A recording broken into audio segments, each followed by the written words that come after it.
cardinal signs. Amy Energy here with a special reading for you for the lunar eclipse in Gemini. Okay, I have put together a little spread for us. So let's go ahead and see what we have here for the cardinal signs. That is Cancer, Capricorn, Libra, and Aries. Okay, we have over this reading here our multiple truths. When I was meditating over this eclipse, that was the major theme that was coming up for me. So then we also have, where are we stuck in the past? Where to fix our focus? What to laugh off?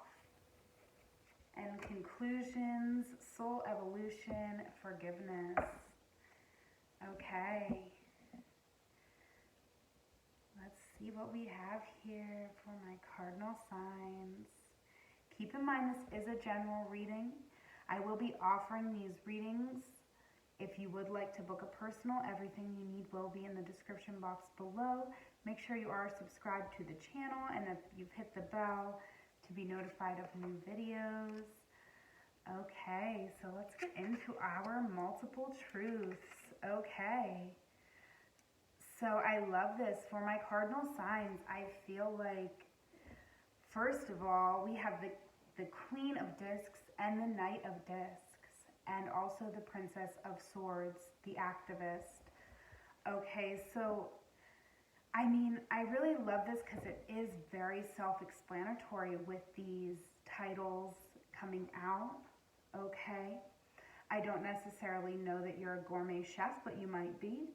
With this Knight of Discs, though, what I'm really seeing is that you are a person who is able to really take action, passionate action, right? We're able to sort of, create from the fire of our passion. We are able to create tangible things in the real world. Okay, also here we are in this beautiful matriarch energy with the Queen of Discs. This is us, sort of having everything under control on the home front, being very domestic, okay? But then also at the same time, we're embodying the Princess of Swords. So this energy is grounded. So the one thing that we do have in common here for my earth signs is that we do have a lot of earth energy here in our truth. Okay, because the Princess of Swords is earth and air energy. Okay, so I do feel like you are a very grounded person, but I feel like you are quite simply an activist. You are someone who really speaks your mind, who, fights for what is right in all that you do, whether it be at home or at work. So I just kind of feel like you are operating on all fronts. You are the domestic person at home, potentially part of a partnership. So you may be supporting a partner or supporting children. In addition to that, we are doing some type of work here, something that I do feel we are very passionate about, and we are also an activist. So we're also involved in our community. We're involved at home, at work, in the community. These are our multiple truths. Very lovely. So where are we stuck in the past? We have the 8 of Cups, indolence. Okay, so this could be our relationship, okay? Or it could be a job. It could be any one of these things in our life. But this is a situation where we might still be sticking around in it, but it is no longer bringing us joy. It is no longer bringing us happiness. We know it's over. It's just a matter of ending it. Okay, so that is where we are stuck in the past. So I do feel like there is an area that we are stuck in the past here. Okay, and this is a general reading, so take it how it resonates, but I feel like there is an area where you are needing to evolve. You have outgrown an area of your life here, and yeah. So now where we want to fix our focus on for the future is the Queen of Swords, the painter. Okay, so this is someone who's very much, operating in the mind, okay? This is someone who, there is a water element here with the Queen. With all queens, there is a water element, but with the painter, with the Queen of Swords, I do feel like we are a little bit detached from those emotions. They're very important to us because we need them to create our work. However, they don't control us. We run them, right? We run our emotions. They don't run us with the Queen of Swords. We're really here fixing our future, or fixing our focus on the future, on our work, on our creation, on our truth, and expressing that truth, no matter what type of art or creative expression we may be using. I do feel like that is what Spirit is coming in and saying for us to focus on. Okay, what to laugh off. Okay, the Seven of Swords is what we are to laugh off here. And I do feel like the Seven of Swords is definitely an energy of, with the seven, it's definitely an energy of strategy, okay? But in this energy where we are laughing this off, I do feel like this is any situation where we are having to, do too much to understand it, anything that's like, anyone or any person who just is really requiring too much strategy. That's what we're kind of laughing that off. We kind of are in a more flowing place. So if there is somebody maybe like talking about you behind your back even, this is something you definitely want to laugh off. Any type of, this is all mind stuff. So whether it's your mind or somebody else's mind, this is strategizing. This is, this is a seven. This is a bit unbalanced. This is when the mind starts playing tricks on you or maybe on somebody else. So it is important for my cardinal signs that we do laugh off anything like that, because it may be trying to throw us off our game. Okay? And now look at my cardinal signs here for our conclusions, soul evolution or forgiveness. Okay, we have the universe coming out. So I really do feel like our soul is evolving here. We do have the Ten of Cups also over our reading. So we're definitely showing up in a super dynamic way here with the universe. We're definitely, extending forgiveness here to everyone and everything in our universe, because we can't hold on to any of it. Look, I mean, we don't even have a bag. We're just being fabulous and really, really, really lovely. And so I do see this as us, really being the center of our own universe, really loving and appreciating ourselves, and really understanding our multiple truths here, okay? Because I'm seeing all of these energies being embodied here, and I do feel like this eclipse, what's being eclipsed into your life is this greater appreciation for yourself. Like, you are just like, yes, I am awesome. I am like just killing it. You're killing it. All right, the cards are going everywhere. All right, for my cardinal signs, I am just going to pull us out a sacred rebel here over this reading. Okay, we have focus on the light. Okay. Let's read from the book here. 37.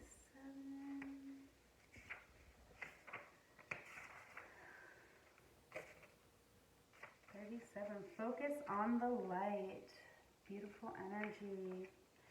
A tremendous force of light is gathering around you.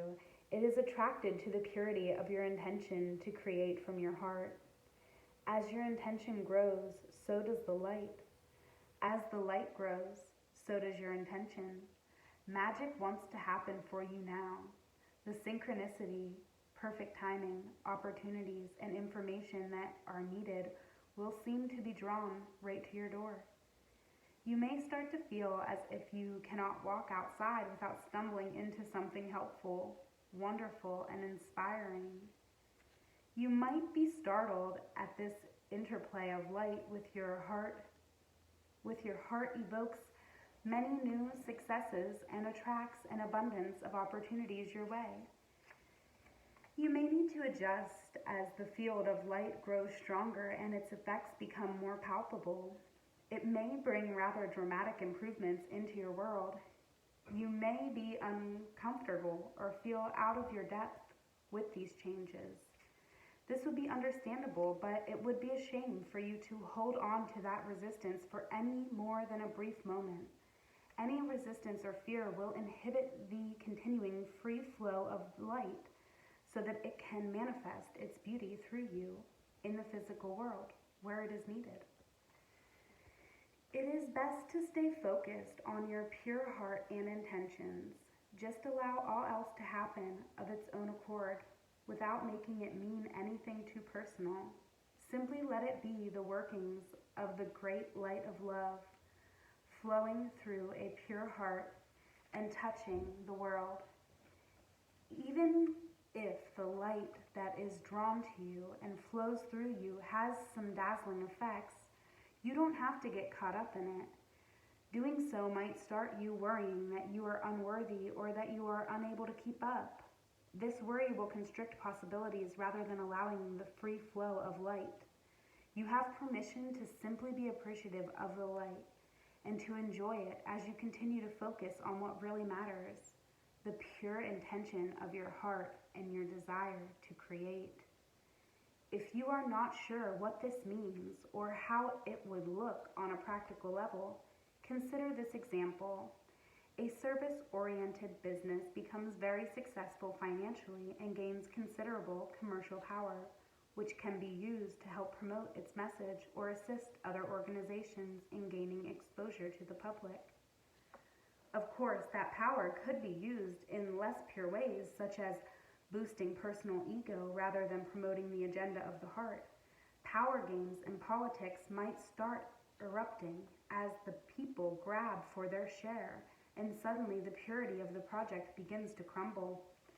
Sometimes success can be like a powerful mirror and a shining searchlight as it shows up what was already within someone or a group of people. Under the spotlight of success, it is more intense, amplified, and obvious. This can give us an opportunity to sow the seeds of our own destruction or to work on what arises from a heart-centered perspective to create a firmer foundation that supports even greater attainment. How would that work in this example? By returning attention to the heart of why the business was started in the first place. It is wise to maintain focus on the pure original motivation for the work, rather than shifting course to focus on money or influence. The latter are not bad per se, but they are a rather different vibration, focused on personal gain rather than heart-centered contribution. When focus shifts from heart, the underlying energy of any creative project can become contaminated with lower vibrational forces, such as fear, which is behind greed, for example. If this is not rectified, that business or creative project will begin to change. It will lose the luster of its original purpose that made it so attractive and magnetic to the light. Its continued ability to grow as a light in the world is diminished. It may end up becoming just another corporate machine, successful according to more conventional measures or not. The genuine, heart-centered success that creates a win-win field of energy for all involved can only be attained, nurtured, and expanded when those creating the project or business remain focused on the purity of their own original intentions. This oracle brings an assistance of success of the highest order, not just commercially, but from the heart. It will manifest as a highly valuable offering to the world. This applies to a project, endeavor, or organization in which you are involved. Your heart will help you realize which group or project it applies to. It may be more than one. However, you must stay focused. Enjoy the glittering lights of success, but don't be distracted by them. Stay on point with what you want to create and why. Stay true to yourself. This oracle also brings another message. Don't be distracted by other paths around you at this time, as you are too close to succeeding on the one you are on now. Diluting your energies in the pursuit of too much will slow down your success, and the world needs your light to shine sooner rather than later. In time, you may diversify and explore other ways to express yourself, but for now, build what you are working on and know that success is coming swiftly. Healing process. Imagine that a huge sunflower is following the sun from sunrise to sunset. Imagine a golden arc of light being created by the gently moving head of the sunflower. That arc of light flips upside down to become a vessel filled with golden energy that drops down like a rainfall of energy from the golden orb of the sun. Imagine you can bathe in the vessel of golden energy. It feels good. Stay with that good feeling and let it settle in your heart. In your own time, just open your eyes. You have completed your healing process. All right, cardinal signs. Thank you so much for coming and participating in this reading and lending your energy. I love you so much. If you would like to book this reading for yourself or any reading with me, connect with me on Instagram or through email. All of the information that you need is in the description box below. I hope that you have a wonderful eclipse, and I love you again. Thank you. Take care.